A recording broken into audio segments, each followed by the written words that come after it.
An older woman spends her entire pension to feed 3 orphaned kids. Circumstances lead them to part ways and never meet again until 20 years later when they come for her in a private jet. Before we continue, please take some time to subscribe to Dailydose, like and share this video with your friends. It might brighten their day and inspire them to do good. Also keep watching because an important lesson awaits at the end of the video. Candace was a 65-year-old widow who lived alone in her small house. She did not expect anything from her future and had planned to age gracefully, relying on her pension. It was her only source of income after she retired from the store she worked in. She had nobody to care for her and refused to move into a nursing home after her husband, Russell, passed away before her. "I am not leaving this house filled with my beloved's memories," she often said, "not until I join him in the afterlife." Candace usually left her house every morning to get freshly baked croissants from the cafe nearby. It was her favorite spot. It reminded her of her first meeting with her beloved Russell. One day, while locking her house to go to the cafe, she noticed 3 kids sitting at her neighbor's doorstep. They were sad and looked much too skinny. They must be Kylie's children, she thought, and immediately remembered that Kylie was not married. Then whose kids are those? Candace was worried about the children's undernourished appearance. Unable to control her curiosity, she walked to Kylie's house to discover who those kids were and what they were doing in her house. "They are my sister's children, Miss Candace," said Kylie. "They moved in with me after their parents died in a car accident. I am sick and can't work. I'm unable to look after them now, but I'm trying my best." Candace painfully sighed and left without a word. After learning about the family's misery, she was worried and decided to help them. The following evening, Mike, Toby, and their little sister Zura came out to sit on the doorstep as usual and found a bag. They peeped inside and saw 3 food boxes with a note: "Never go to sleep hungry. Bon appetit. With love, Miss Candace." The kids were delighted and shared the meal with their Aunt Kylie, who could not thank Candace enough for her help.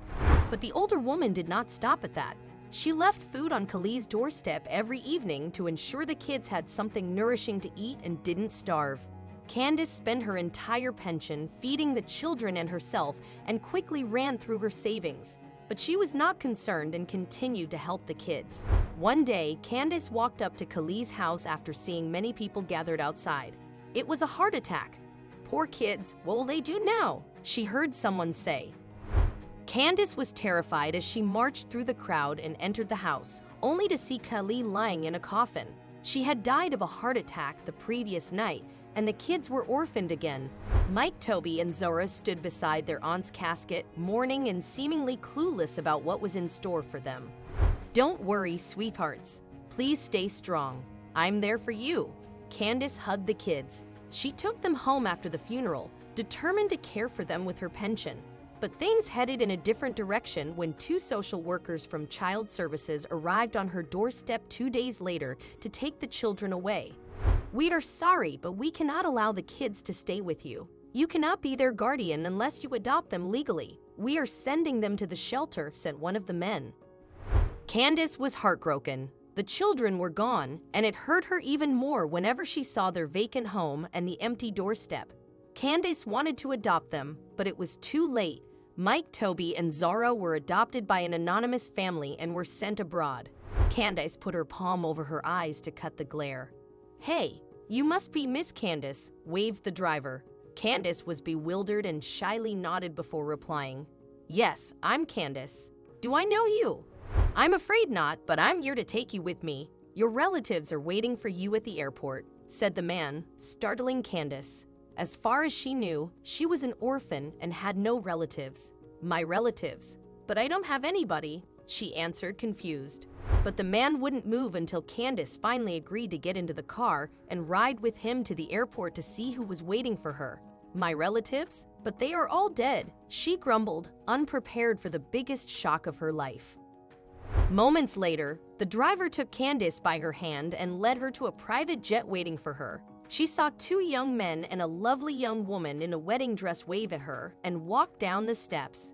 They were Mike, Toby, and Zara, the 3 orphan children she had once fed. Candace could not believe her eyes when she saw them. She recognized the boys, thanks to those dimpled smiles she had always loved. They hugged her and kissed her on her cheeks. You changed our lives by teaching us the true value of love. Now it's our turn to thank you for your contributions to our lives," said Mike. It turned out that after they were adopted by a wealthy family, Mike and Toby took over their adopted dad's business. They became even richer and decided to come for the woman who loved them unconditionally and never let them starve.